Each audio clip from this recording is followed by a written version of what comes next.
Cockroach जनता पार्टीच्या आंदोलनामुळे संसदेत हाय अलर्ट। संसद भवन परिसराला छावणीचं स्वरूप। मुख्य प्रवेशद्वार बंद। आंदोलकांना पांगवण्यासाठी पोलिसांनी अश्रुधुराच्या नळकांड्या फोडल्या। केंद्रीय शिक्षण मंत्री धर्मेंद्र प्रधान अमित शहांच्या भेटीला दिल्लीमधील तणाव पाहता प्रधानांकडून गृहमंत्र्यांची भेट। धर्मेंद्र प्रधान राजीनामा देणार का याकडे लक्ष।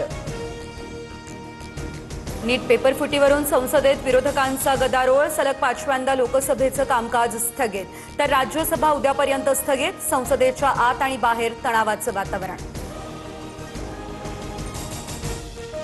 कॉक्रोच जनता पार्टीच्या शिष्टमंडळानं जेपी नड्डांची भेट घेतली। तब्बल 2 तास वाट पाहून 10 मिनिटं चर्चा झाल्याची माहिती। सीजेपीकडून मागण्यांचं पत्र सादर। नड्डांकडून चर्चेचं आश्वासन।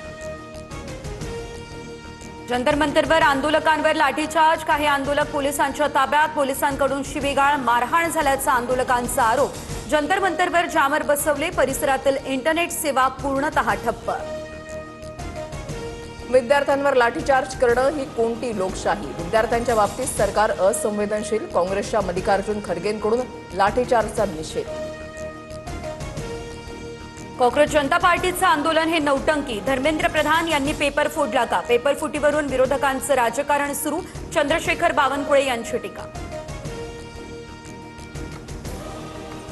गुलामगिरीच्या बेड्या तोडण्यासाठी विद्यार्थी रस्त्यावर उतरलेत। सरकार मुलांना घाबरलंय। त्यांच्या हातामध्ये असतं तर जंतर मंतरवरील लाखो लोकांना ईडी लावली असती। संजय राऊतांचा हल्लाबोल।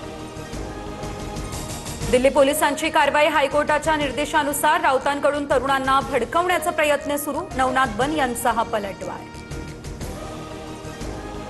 दिल्लीच्या आंदोलनाचे पडसाद राज्यभर उमटले। मुंबईनंतर आता ठाणे, पुणे, नाशिक, कोल्हापुरात तरुणाईचा एल्गार। सोनम वांगचूक यांच्या समर्थनार्थ आंदोलक रस्त्यावर।